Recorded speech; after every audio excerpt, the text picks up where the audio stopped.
کبھی ہم قرآن پڑھتے ہیں، انشاءاللہ کہ پڑھتے ہوں گے، جیسا کہ آپ نے سنا کہ سویڈن میں جو واقعہ پیش آیا، قرآن کے ساتھ اہانت کی گئی، اس کے بعد ڈنمارک میں، بہرحال یہ دشمن اپنی طرف سے شاید کوششیں کرتا ہے کہ مسلمانوں کو چیک بھی کرتا ہے ان کے اندر کتنی غیرت باقی ہے، اور بہرحال مسلمانوں میں غیرت بہت ہے۔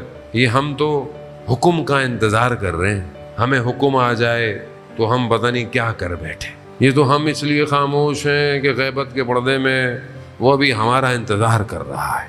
وہ جس دن آیا یہ بندے کیا پوری حکومتیں روئی کے گالوں کی طرح اڑ جائیں۔ ہمیں کیا کرنا چاہیے؟ ہم کیا کریں؟ آپ بولے ہمیں غصہ ہونا چاہیے، ہمیں پروٹیسٹ کرنا چاہیے، جب پھر کیا ہوگا؟ تھوڑی دیر کے لیے تصویریں کھینچیں گی، آپ نے پروٹیسٹ کیا، آپ اپلوڈ کر دیں گے، پھر کیا ہوگا؟ اصل پروٹیسٹ قرآن کو اپنے وجود میں اتارنا ہے، یہ کریں۔ اگر آپ واقعاً قرآن کی بے حرمتی میں نالاں ہیں تو کم از کم روز 20 آیتیں تو پڑھیں قرآن کی، جمع ہو جائیں، اچھی بات ہے، بتائیں دنیا کو کہ بہرحال آپ قرآن کا معاشرہ ہیں، بتائیں۔ لوگوں نے کیا ہے، لوگوں نے مجلسوں میں بھی قرآن ہاتھوں میں اٹھائے ہیں، بتائیں، اچھی بات ہے، آپ کریں، لیکن اصل تو یہی ہے۔ ابھی آپ نے یہاں ہاتھ میں اٹھایا، گھر میں آپ نے کبھی قرآن اٹھایا ہی نہیں، تو کس کو اپنے ہاتھ کو دھوکہ دے رہے ہیں؟ آج دشمن کیوں ایسی سازشیں کر رہا ہے کہ ہم کمزور ہیں؟ اگر ہم تعلیمات قرآن پہ عمل کرتے تو کسی کی مجال تھی؟ نہیں۔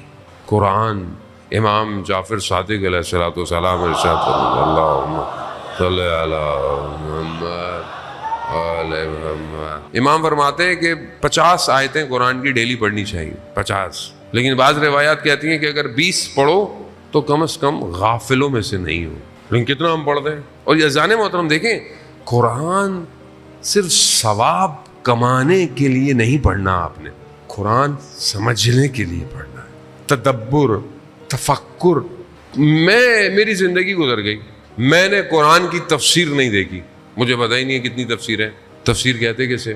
یہ کیسے ہوگا کہ آپ دیکھیں جب رسول خدا حضرت محمد مصطفیٰ صلی اللہ علیہ وآلہ صلی علی محمد، جب رسول خدا فرماتے ہیں کہ میں تمہارے درمیان میں 2 چیزیں چھوڑ کے جا رہا ہوں، کیا؟ ایک قرآن، ایک اطرت اہل بیت۔ جو دونوں کو تھامے گا، پکڑے گا، وہ مجھ تک پہنچے گا۔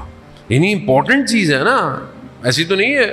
تو اب میں نے قرآن کو کتنا تھاما ہوا ہے، اور قرآن اہل بیت سے جدا نہیں ہے، اہل بیت قرآن سے جدا نہیں ہے۔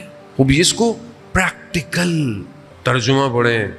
اب تو بہت آسان ہو گیا انٹرنیٹ پہ، تو اب تو 3 منٹ نہیں ہے میرے پاس، تو بھائی پھر میں امام زمانہ کے پاس کیسے جاؤں گا جب 3 منٹ نہیں ہے میرے پاس؟ ہدف، مقصد، وجود میں نورانیت کو اتارے عزیزان محترم۔ یہ جب ہوگا تبھی آج جوان وہ جوان بنے گا کہ جس کی جان کربلا کے جوان پر قربان ہو جائے گی۔